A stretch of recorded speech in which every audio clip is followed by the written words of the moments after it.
How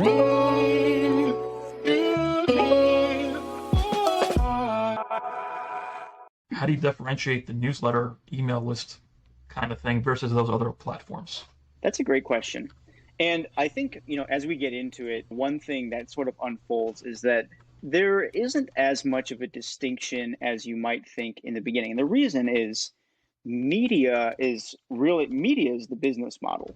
The medium changes. So whether you're making money by selling a newsletter or, like paid tweets or, a paid subscription on a podcast, those are all different mediums, but the way that you structure the business is actually the same. And we can get into what that structure is in a moment. But yeah, typically speaking, I would say all of these mediums have the potential to be either.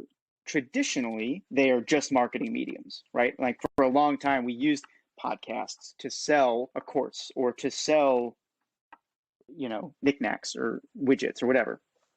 So we use them exclusively as a marketing medium. What's coming out now, and the reason why newsletters are one popular version of this, is we're finding that people are actually willing to pay for the information itself. And so you can take something like a newsletter, and you can charge for it. So the email that you were sending for free, you can actually charge for that. And we're sort of figuring out how that business model works.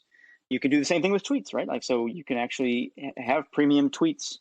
And it turns out the way that you would monetize that is the same as the way you would monetize a newsletter. So they all work into this overall media business, which, again, I'm happy to get into in a second. But the big difference is, and this isn't as new as a lot of people think that it is, but we're figuring out that these mediums we used for marketing can be the product themselves.